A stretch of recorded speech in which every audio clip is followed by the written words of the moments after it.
प्यारे मित्रों, बहुत बहुत स्वागत है अनाहत योग के 5वें सत्र में। आज हम जानेंगे कि ओंकार से कैसे जुड़े प्रेम के माध्यम से। अभी तक हमने प्राणायाम के माध्यम से ओंकार से जुड़ने की चेष्टा की, प्रयास किया और बहुत आनंद मिला।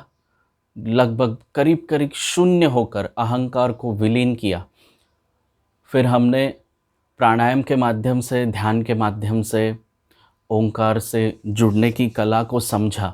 आज एक अद्भुत विधि का अभ्यास हम करेंगे जिसे कई सारे संतों ने इसका अभ्यास किया है, और वह है सबसे सरल, सबसे अनूठी प्रेम की विधि।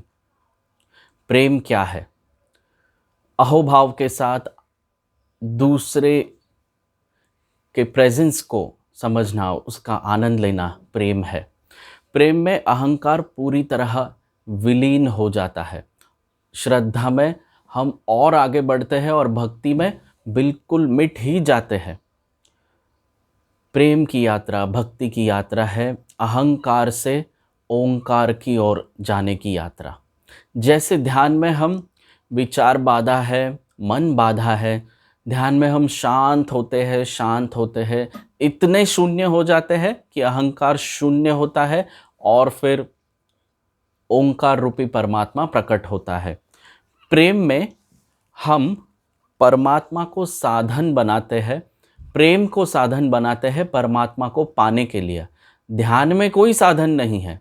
ध्यान में तुम बस बैठते हो, धीरे धीरे शरीर का बोध मिट जाता है, फिर मन का बोध मिट जाता है, फिर हृदय का, भाव का भी बोध मिट जाता है, और अंत में आत्मा जो शून्य ओंकार में है उसका बोध हमें होता है।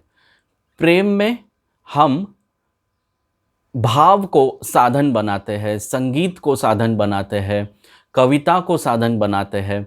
तो प्रेम का जो मार्ग है बिल्कुल अनूठा है। बुद्धि का मार्ग जो है, ध्यान का मार्ग जो है, वहाँ पर बुद्धि काम में आती है, तर्क काम में आता है। प्रेम का कोई तर्क नहीं होता। अंग्रेजी में एक कहावत है कि फॉलिंग इन लव। ओशो कहते हैं कि फॉलिंग इन लव यह शब्द बड़ा अनूठा है। फॉलिंग इन लव, प्रेम में गिर जाना। क्या गिरता है प्रेम में? अहंकार गिरता है, तुम्हारा मैंपन गिरता है। प्रेम में अहंकार गिर जाता है, इसीलिए इसे कहते हैं कि हम प्रेम में पड़ गए। अब तुम हृदय के तल पर जीना सीखते हो। अब तुम्हारे हाथ में नहीं है कि तुम क्या करोगे। हमने देखा है कि जब भी कोई जवान लड़का या लड़की प्रेम में पड़ते हैं तो वह एकांत में और अकेले खुश रहना सीख जाते हैं।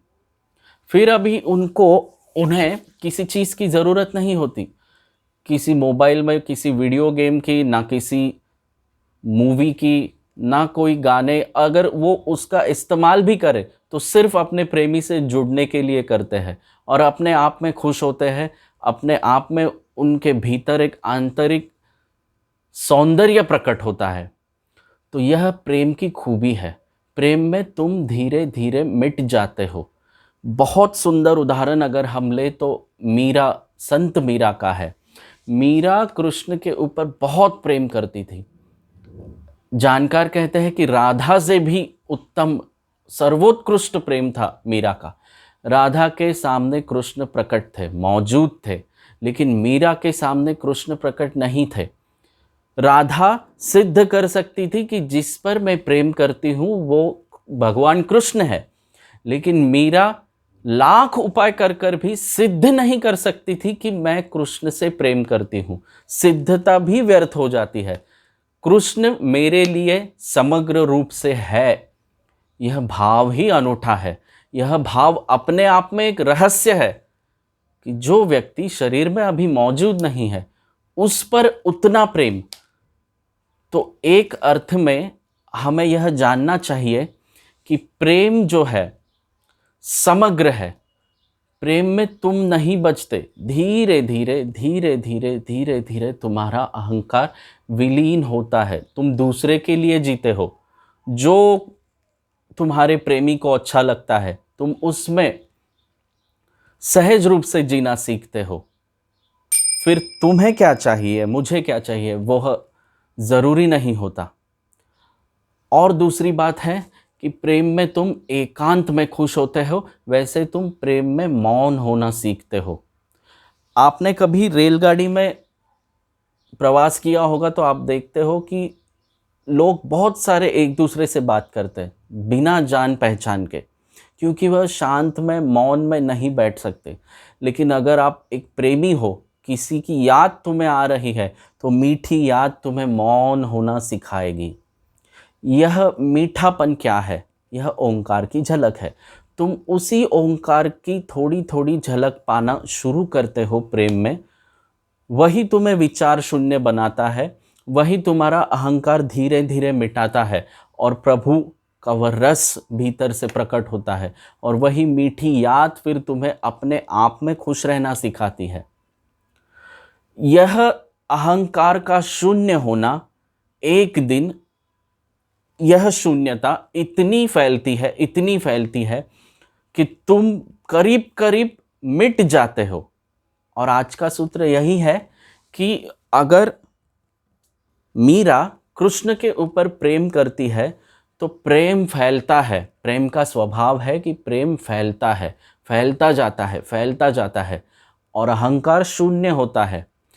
तो प्रेमी जिस पर प्रेम कर रहा है वह अगर शून्य होकर मिटता है तो जिसके ऊपर प्रेम करता है वह भी मिट जाता है, और बचता है सिर्फ परमात्मा।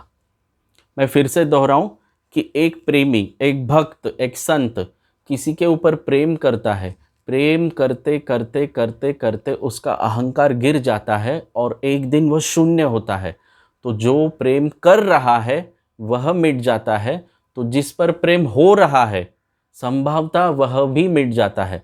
क्योंकि अगर प्रेमी नहीं बच रहा है और प्रेमिका भी नहीं बच रही है, तो जो बचता है, दोनों गिर जाते हैं, और जो बचता है वह राम है, वह ओंकार है। और मीरा उसी को कहती है कि मैंने राम रतन धन पायो। अब मीरा भी नहीं बची और कृष्ण भी नहीं बचे, जो बचा है वह परमात्मा है, वह ओंकार है। तो प्रेम के माध्यम से हम उस परम ओंकार को पा सकते हैं, और इसका सुंदर उदाहरण है संत मीरा। मीरा कृष्ण के प्रेम में इतनी गिर गई, इतनी गिर गई, इतनी विलीन हो गई कि फिर मीरा बची ही नहीं। और जो बचा वह ना तो कृष्ण था ना तो मीरा थी, वह परम सौंदर्य था, वह ओंकार था। उस सौंदर्य को जब भी कोई व्यक्ति पा लेता है तो वह संत कहलाता है। हम कृष्ण को भी परमात्मा कहते हैं, मीरा को भी उसी उच्च कोटि की श्रेणी में रखते हैं। यह बहुत सुंदर विधि है, और इस विधि को कई अलग अलग माध्यम से किया जा सकता है। जिस दिन तुम्हारी ओंकार से पहचान हो, उस दिन उस ओंकार की याद तुम्हें सताने लगती है। सताने लगती है मतलब मीठी याद आती है, क्योंकि तुम उस अभूतपूर्ण शांति को जानते हो। और जब भी तुम संसार में अपना काम करते हो तो वह शांति तुम्हें याद आती है, वह मीठी याद तुम्हें हमेशा याद दिलाती है कि आओ, भीतर आओ, और बार बार उस आनंद में डूबो। क्यों? क्योंकि ओंकार तुम्हारा स्वभाव है, परम शून्य तुम्हारा स्वभाव है। और जितना प्रेम तुम करते हो उससे 1000 गुना ज़्यादा प्रेम परमात्मा तुम्हें करता है, और एक बड़ा सुंदर प्रेम का आकर्षण तुम्हारे और अस्तित्व के रूप बीच में घटित होता है। उसी आकर्षण को हम साधना कहते हैं, उसी आकर्षण को हम प्रेम कहते हैं। यह प्रेम की सीढ़ी धीरे धीरे धीरे धीरे तुम्हारा अहंकार विलीन करती है और तुम परमात्मा तक पहुँचते हो। अहंकार जब शून्य होता है तब बचता सिर्फ ओंकार है, और तुम्हारा वह ओंकार का स्वरूप तुम जानने लगते हो, और साधक से तुम संत हो जाते हो। संगीत के माध्यम से हम ओंकार से बहुत अच्छे से जुड़ सकते हैं। भजन का और कीर्तन का कुल यही अर्थ है कि तुम गाओ, गाओ, पूरे प्राण से गाओ, भजन पूरे प्राण से करो। अब यह